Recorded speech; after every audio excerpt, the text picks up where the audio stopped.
In the dusty, forgotten outskirts of a city that never slept, there lived a young man named Arjun.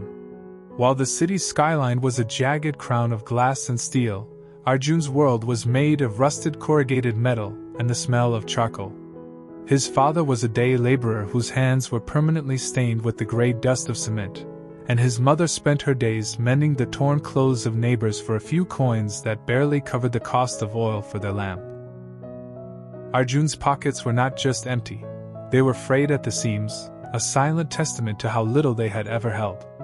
He wore a single pair of sandals that he had patched so many times with discarded rubber that they felt like lead on his feet. In the evenings, when the hunger in his stomach grew too loud to ignore, he would walk to the edge of the hill and stare at the shimmering lights of the city below. One day, he whispered to the wind, "I will build something that reaches those lights. I will not just survive, I will create." The mirror of doubt. When Arjun spoke of his dreams to the other young men in the slum, they didn't just laugh, they mocked him with a cruel pity. "Look at your hands, Arjun," they would say, pointing at the grime under his fingernails. "You are born of the dust, and to the dust you belong. Focus on finding an extra shift at the kiln, or you'll be sleeping on an empty stomach again tonight." Their words felt like stones being cast into a well, threatening to drown the small spark he carried. One night, feeling the weight of their mockery, Arjun sat by a stagnant pond, watching the moon's reflection broken by ripples of trash.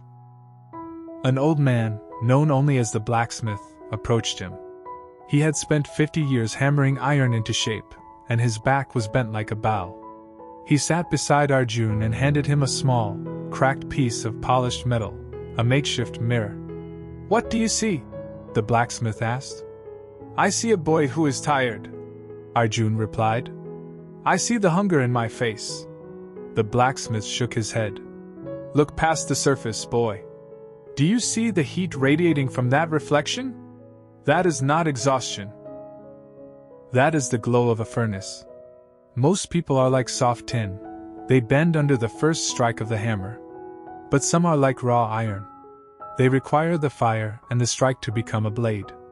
Your poverty is not your cage, it is your forge. The years of the hammer." Arjun took those words and turned them into a silent vow. He understood that a dream without discipline was merely a delusion. By day, he worked at a construction site, hauling bricks until his shoulders bled. But instead of resting during his break, he sat near the engineers, watching how they read blueprints. He offered to clean their boots and fetch their tea just for the chance to ask one question. "Why does this beam hold the weight?" By evening, he worked at a scrapyard, sorting through the mountains of discarded technology. While others saw junk, Arjun saw components. He began to collect copper wire, broken motherboards, and salvaged batteries. He spent his nights under a flickering bulb, teaching himself the language of electricity from discarded textbooks he found in the trash. There were months when he failed. He once spent 3 weeks trying to build a solar-powered lamp for his mother, only for it to short-circuit and burn his only table. He sat in the dark and cried, the voices of the skeptics ringing in his ears. But then, he remembered the blacksmith's mirror. He wiped his eyes, salvaged what was left, and started again. The spark becomes a flame. Arjun's breakthrough didn't come from a stroke of luck, but from a persistent observation of a problem. His community suffered from frequent, week-long power outages that left students unable to study and small shops unable to refrigerate food. Using the skills he had clawed from the scrap heaps, Arjun developed a low-cost, modular battery system made from refurbished laptop cells and hand-wound alternators. He installed the first one in his mother's sewing room. For the first time in her life, she could work past sunset without the stinging smoke of a kerosene lamp. Slowly, word spread. The boy with the empty pockets was bringing light to the dark. He started a small workshop in a shack no bigger than a closet.